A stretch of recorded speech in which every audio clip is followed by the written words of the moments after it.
What's poppin'? It's your boy Jay the Comedian. How y'all doing today? Oh, how am I doing? I feel incredible. I feel really, really good. Anyway, today I would like to talk to you guys about BETH SARIM. Now, a lot of ex-Jehovah Witnesses know exactly what BETH SARIM is, but a lot of witnesses don't know what BETH SARIM is at all. They have no idea what it is, which I think is weird. And that's the reason I want to talk about it today. Because BETH SARIM, just, in short, it was a mansion built by the Jehovah Witness organization so that John the Baptizer and the apostles would have someplace to live when they got resurrected by Jehovah. Now, what ended up happening is that Rutherford moved in while we awaited the resurrection and, Great Tribulation and Armageddon.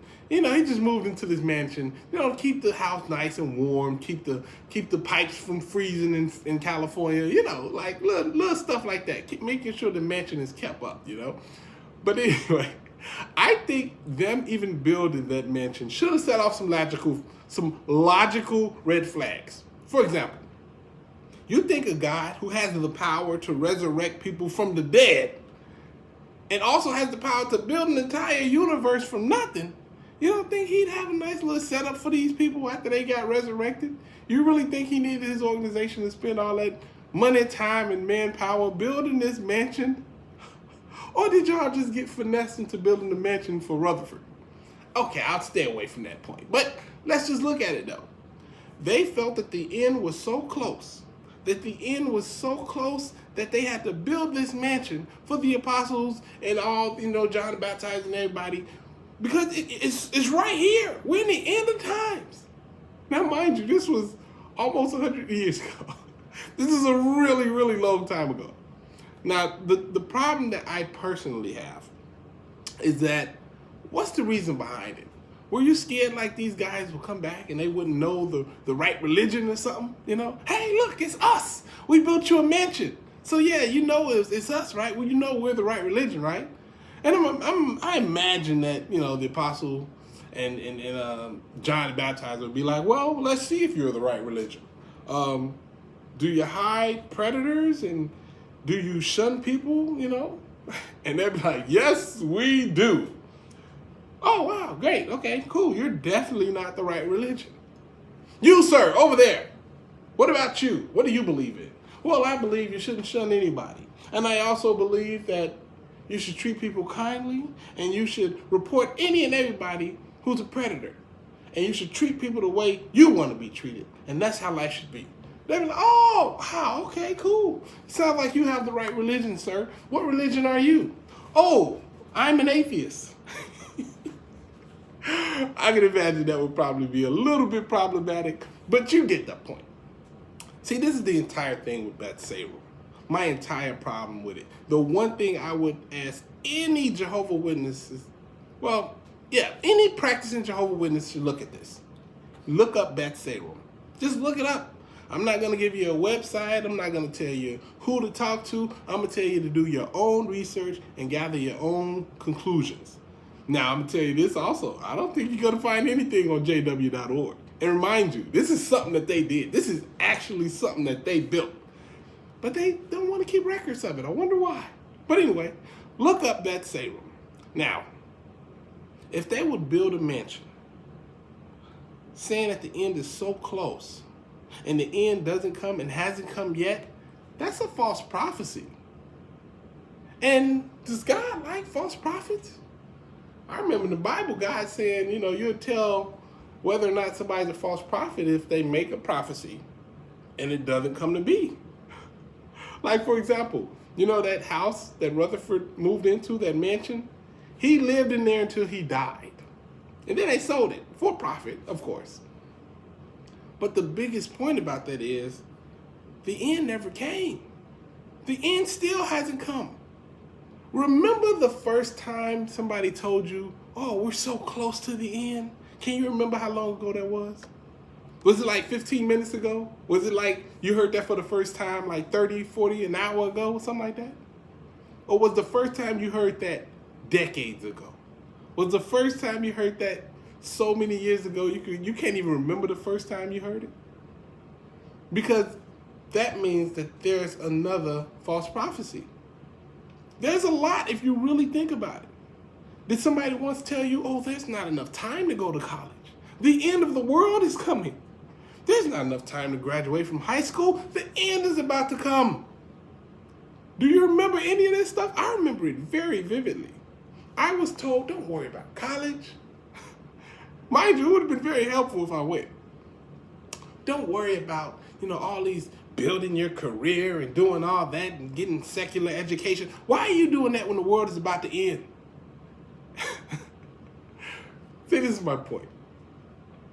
Whenever you sit down and you listen to what the Jehovah Witnesses say, and you actually put it on a timetable, it makes no sense. For somebody to tell me 30 years ago, I'm not lying, because I was really young, hearing for the first time, well, probably one, I really can't remember the first time I heard it, but the world is about to end. The world is coming to an end very, very soon. You might not even graduate out of not even, before high school. I can't think of the name right now. Grammar school, that's what we call it in Chicago. Somebody told me I may not even make it to 8th grade. I may not make it to 8th grade. And I remember that. Because every year I'm like, okay, I'm in 6th grade. I got 2 more years, not even. Before the end of the world, I'm going to be a little guy. Then I got to the 7th grade. I'm like, okay, next year. Next year, they told me. Then I got to 8th grade and still nothing. And then I went to high school and I'm just like, wow, any day now. Then I graduated from high school and I'm like, any day now, really? See, my point is this. So much time has gone past. So much time. When are you going to just stop and say, okay, I've waited long enough. It's not going to happen. And if it is going to happen, God would 100% understand why I doubt it. And not only would he understand, he'd try to do his best to make it. He wouldn't put more on me than bearable, right? That's what God promised. So if I think that, this was a false prophecy on their part, then he'll reveal to me whether or not it is or not, right? Like, that's how God works. At least that's how I think it should work. So then you sit and you wait. You wait to see what happens. But I've been waiting for so long. We've all been waiting for so long, and it has not happened. There's been a lot of false prophecies. A lot of false prophecies. Anytime you were told you can't do something because you don't have enough time, and then at the end of the day, it turns out you did have enough time, that's a false prophecy. Like, I remember my wife told me a false prophecy the other day. She said, Jay, you don't have time to cook all that food and eat it before we get up out of here. And I was like, okay, I'll just go in and I'll do the other stuff, right? But it turned out that while doing it, some stuff that she had to do ended up taking a little bit more time. And I'm in this car going to where we're going, stomach growling. And I'm like, damn it, woman, you and your false prophecies. I had more than enough time to eat me something. And I was so pissed off.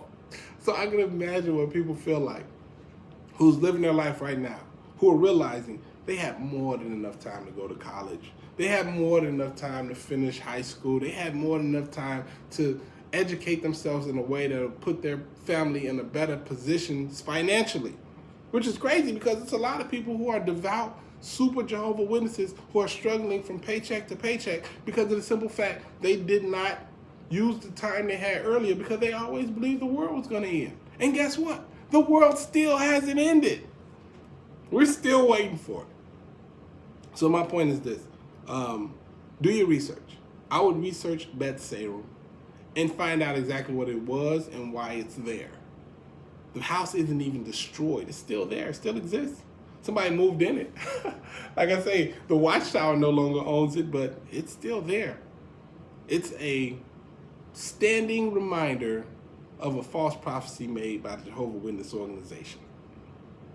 Now, am I lying? Look it up and see. Find out. BETH SARIM, BETHSARIM. Look it up.